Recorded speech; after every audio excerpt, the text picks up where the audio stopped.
لا الہ الا اللہ محمد رسول اللہ میں بھی پڑھتا ہوں، آپ بھی پڑھتے ہیں، اور اللہ مرتے وقت بھی یہ کلمہ نصیب فرمائے لا الہ الا اللہ محمد رسول اللہ۔ اس کے بھی دو حصے ہیں، ایک تو عید اور دوسرا رسالت۔ آج 14 اگست ہے، کیونکہ پاکستان بننے کو کافی عرصہ بیت گیا۔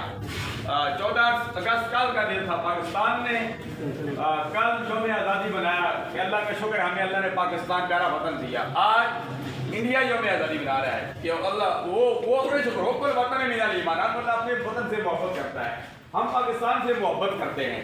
اگر یہ حدیث پاک نہیں ہے حب الوطن من الایمان، لیکن کسی بزرگ کا قول ضرور ہے کہ اپنے وطن سے محبت کرنا یہ ایمان کا حصہ ہے۔ وطن سے محبت کے لیے میں نے ماماشی سویت پہن لیا، آپ ساتھ سبز ہو، میں نے یہ رومال وغیرہ بھی ایک لیے رکھ لیا۔ یہ ایک نشانی ہے، ہمارا جو جھنڈا ہے وہ بھی سبز اور سفید ہے، دو رنگ ہے، تو یہ اس کی علامت ہے الحمدللہ جی۔ الحمدللہ یہ جو مرحوم یہ اوپر جو چادر پہنے گئی یہ بھی سبز ہے، اور نیچے جو سفید جو ہے جو کفن پہنایا گیا ہے وہ سفید ہے، کیونکہ یہ بھی دو رنگ ہے۔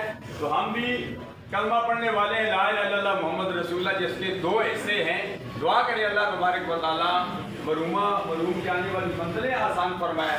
مرحوم کا کافی عرصہ دراز سے الحمدللہ میری رفاقت رہی۔ جب میں حرم شریف میں تھا، حج شریف پر تھا، حاجی عبدالرشید صاحب دوشوری صاحب یہ میرے ساتھ مینا میں تھے، تو وہاں شہزاد صاحب قاضی شہزاد 1122 والے ان کی والدہ محترمہ وصال فرما گئی، ان کی نماز جنازہ بھی یہاں ہوئی۔ پوری امت مسلمہ کے لیے، لوگ پشاوری والے کے لیے، سب کے لیے دعا کرتا ہوں اللہ تبارک و تعالیٰ جو دنیا فانی کو چھوڑ کر چلے گئے ہیں، اللہ تبارک و تعالیٰ ان کی آنے والی منزلیں آسان فرمائے۔